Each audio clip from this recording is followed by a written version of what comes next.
గంగ ఎడబాటుతో శంతనుడు కృంగిపోయాడు. అయినా తన వంశాంకురం అయిన దేవవ్రతుని కోసం కాలం గడుపుతున్నాడు. తెలియకుండానే కాలం గడిచిపోయింది.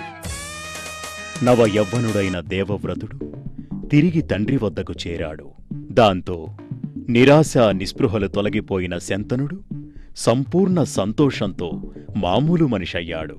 దేవవ్రతుడికి యువరాజ పట్టాభిషేకం ఘనంగా జరిపించాడు.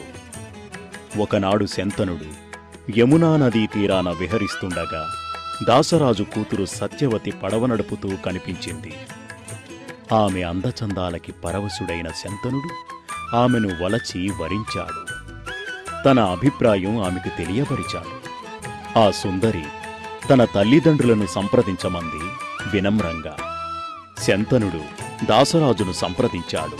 తన కూతురికి రాజయోగం ఉందని సంతసించాడు. కాని కొన్ని షరతులు పెట్టాడు. తన కూతురు సత్యవతికి కలిగే సంతానానికి రాజ్యార్హత ఉండాలని నిక్కచ్చిగా చెప్పాడు. ఆ మాటకి ఒక్కసారిగా హతాశుడయ్యాడు శంతనుడు. అతని కళ్ల ముందు పరిపూర్ణుడైన దేవవ్రతుడు కనిపించాడు. అంతే, నిరాశగా వెనుతిరిగాడు. సత్యవతి ఆలోచనలతో ఆవేదనాభరితుడైన శంతనుడు విచార సముద్రంలో మునిగి ఉన్నాడు. తండ్రి ఆవేదనకి కారణం అడిగి తెలుసుకున్న గాంగేయుడు తండ్రిని ఓదార్చాడు. గాంగేయుడు దాసరాజును కలిసి తన తండ్రి చింత తీర్చమని అర్థించాడు. దాసరాజు షరతును అంగీకరించి తన ఆజన్మాంతం బ్రహ్మచారిగా ఉంటానని, సత్యవతి కుమారునికే చక్రవర్తి పట్టం కట్టిస్తానని భీషణ ప్రతిజ్ఞ చేసి దాసరాజును ఒప్పించాడు గాంగేయుడు. తండ్రి విషయంలో భీషణ ప్రతిజ్ఞ చేసినందువల్ల గాంగేయుడు భీష్ముడిగా ప్రఖ్యాతి చెందాడు.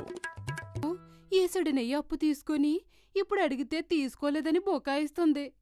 ఆవిడ నోటికి భయపడి నేనెన్నాళ్ళు అడగలేకపోయాను.